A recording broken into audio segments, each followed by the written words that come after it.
Welcome to GR9 news. ప్రమాదపు అంచుల్లో సింగభూపాలం చెరువుకట్ట. సుజాత్ నగర్ మండలం సింగభూపాలం చెరువుకట్ట ఇటీవల కురిసిన వర్షాలకు కృంగి ప్రమాదకరంగా ఉన్నది. కృంగిన కట్టను సుజాత్ నగర్ మాదిగ ఐక్యవేదిక నాయకులు శనివారం నాడు పరిశీలించారు.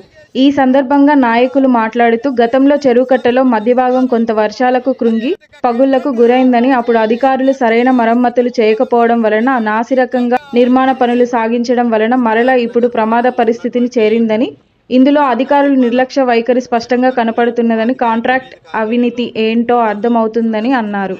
సింగభూపాలం చెరువును పర్యాటక ప్రాంతంగా చేయాలని కోరారు. చెరువు కట్ట 2-3 సంవత్సరాల క్రితం మరి వర్షాలు కురవటం ద్వారాగా ఈ చెరువులో అధిక శాతం నీరు రావటం ద్వారాగా ఈ యొక్క చెరువు కట్ట ఆనాడు కొంగటం జరిగింది. గత ఎన్నో సంవత్సరాలుగా పురాతనంగా మరి వేసినటువంటి కట్ట మొన్నటి వరకు 3 సంవత్సరాల వరకు పొంగలేదు. కానీ వర్షాకాలం దృష్ట్యా ఈ యొక్క కట్ట మరి 3 సంవత్సరాల క్రితం పొంగటం జరిగింది. మరి అప్పుడు మరి అధికారులు సందర్శించారు, ప్రజాప్రతినిధులు సందర్శించి ఒక ప్రణాళికబద్ధంగా ఈ యొక్క కట్టకి ఎస్టిమేషన్ వేసి మరమ్మతులు చేపట్టాలి. కానీ ఆ యొక్క కార్యక్రమం జరగలేదు.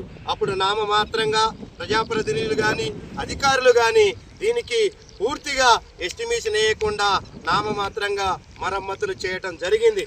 దాని ఫలితంగా మరలా ఈ రోజున ఈ యొక్క కట్ట కొంగటం జరిగింది. మరి ఈ యొక్క కట్ట కొంగటం ద్వారాగా మరి కింద ఉన్నటువంటి వేలాది ఎకరాలు, లక్షలాది ఎకరాలు ఈ యొక్క కట్టకి ఏదైనా ప్రమాదం జరిగితే మరి వరద ముప్పుకు గురయ్యే ప్రమాదం ఉన్నది. అదే కాకుండా మరి గ్రామాలు కిందిలో మరి దిగువన ఉన్నటువంటి గ్రామాలు వేపలగడ్డ కానీ, మంగపేట కానీ, సుంచుపల్లి కానీ, సర్వారం కానీ, అదే విద్యానగర్ బాబు క్యాంపు వరకు కూడా ఈ యొక్క ముంపుకు గురయ్యే ప్రమాదం ఉన్నది. మరి అత్యధిక నీటి శాతం ఉన్నటువంటి చెరువుకి నామమాత్రంగా పనులు చేయడం ఏందని చెప్పేసి ఈ రోజున మాదిగ ఐక్యవేదిక తరగతి మేము డిమాండ్ చేస్తా ఉన్నాం.